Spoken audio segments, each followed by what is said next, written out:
2020, BiofuelCircle was founded, right? The core idea was to enable farmers with the least possible, in fact, at no cost, they are able to get rid of this waste, agricultural waste, right, which is being produced. So what do? We engage with the FPOs, we engage with the aggregators, we engage with the local tractor owners, and we enable, the aggregation of this farm waste. We provide them the working capital, we provide them the machinery in order to chop this, waste and then aggregate it and convert it into some usable form, be it bales, be it briquettes, or be it pellets, and then provide it to the industrial consumers, right? So our model is on two mechanisms. One is a digital platform. So digital platform is just like Amazon, wherein we are enabling the buyers and the sellers together, where they can, the buyer can come up with their demands for a particular biofuel, which can be a solid biofuel as well as a liquid biofuel. And then, of course, there are sellers. So at the moment, there are more than 250 plus industrial consumers which are there on our platform. And when it comes to the sellers, we do have, all more than 50 plus commodities registered on our platform, which you can, buy from any part of India. And we also do provide the logistics support. So it is not just that we are, encouraging the deals on the platform, but we are also giving you the last mile delivery, ensuring the quality and, reliability of that biomass that you are procuring. Now, this is the second model that we have. So other than the digital marketplace, there are large-scale consumers, there are CBG plants coming up. And of course, these are the biomass, because biomass is available only 2 to 3 times in a year, right? But then to make it available for the industrial consumers around the year, what do we need to do? We need to store it, just like any inventory. So we do have our open warehouses, which spans in the land size of say 8 to 10 acres, right? And we do store more than, and each of these biomass banks, it can store 8,000 tons to 10,000 tons of biomass for round the year availability to the industrial consumers. So at the moment, we do have these are just the data. Every biomass bank has, a network of 2,000 plus farmers, and average land holding in India with each farmer is just 2 acres. So it's like around 4,000 to 5,000 acres of land that every biomass bank is catering. This is just the how we are using the technology to enable both the seller and the buyer come at a common platform. And biomass banks, they are connected to the rural apps. So very simple apps like WhatsApp. These are because farmers, they don't know any sophisticated technology, any sophisticated mechanism.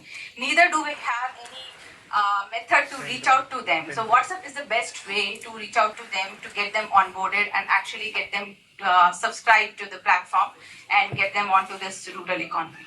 So this is just a snapshot of our rural network. We do have 35 plus biomass banks in 5 different states of India, and a strong network of 45,000 farmers. So I would actually encourage those who are, having a farmer connect, those who are wanting to be part of this rural empowerment journey, do connect with us.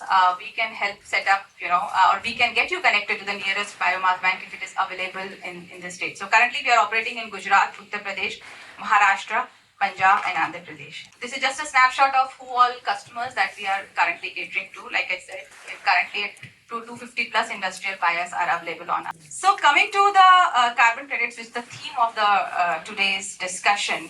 First of all, thank you so much. It's a privilege because you all are practitioners in this area, practitioners in the biochar field and as well as in carbon credits. And I'm heading the biocarbon business for BiofuelCircle, wherein I'm looking at how biomass, because biomass is the first source for any bioenergy related project or any sustainable energy practices. So how I can enable MRV ready biomass to you as a customer. Right? Because for generating any credit, what you need is the verification that the biomass that has been sourced is not through the activity of any deforestation, right? It has to be a waste biomass, or it is, or you are engaging into the projects which are afforestation projects or reforestation projects. But in no case should it be an activity of deforestation. So how do you ensure that? how you are ensuring that the quality of the biomass which you are sharing, the moisture content, the GCV value, or the quantity, how you are ensuring that what you have written on your website is actually true. So we do those tests. We ensure we do have the moisture analytics. We do capture the fuel consumption data, even to transport the biomass from agriculture to the biomass banks and from biomass bank to your industrial premise. We do capture all that data so that the biomass that is available to you you have a traceable biomass. Right? Now, let's understand first of all what is carbon offset and carbon credit, because I believe that this term has been used very interchangeably, right? When it comes to carbon offsets, it is all the projects that are related to the removal of the carbon from the atmosphere, right? And any projects like nature-based solution, afforestation, usage of biochar, or direct air capture from of CO2, they comes under this carbon offset projects. Carbon credit is where an industrial entity actually earns that right to emit some sort of emission under the emission allowance cap. So it's actually that's why it comes under the compliance market, and carbon credit offset generation comes under the voluntary market, because all of these companies, they voluntarily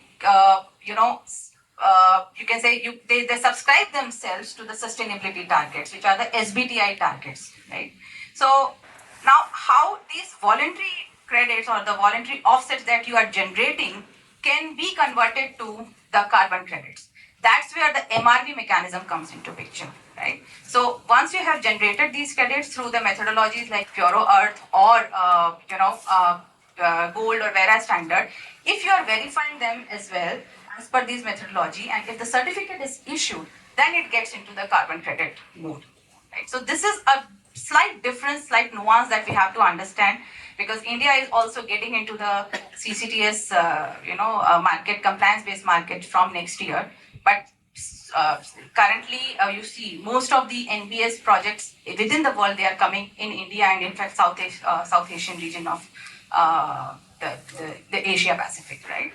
So this is very important. So technically, what our systems integrates is the calorific value, the sustainability criteria. Like I told you, it should not be a activity of deforestation, moisture analytics, fuel consumption, and hence we provide you an MRV ready biogas. So if you are planning to set up any biochar project, for that matter, I would encourage you to look at whosoever biomass supplier that you choose to go with. Look at these aspects as well, so that it heavily reduces down onto your MRV cost. Currently, it is at 20 to 30% of your project cost, and DMRV is slightly lower.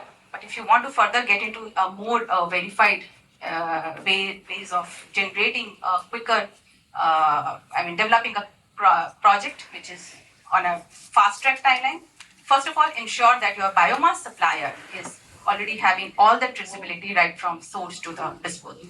Yeah. So this is all I had to say.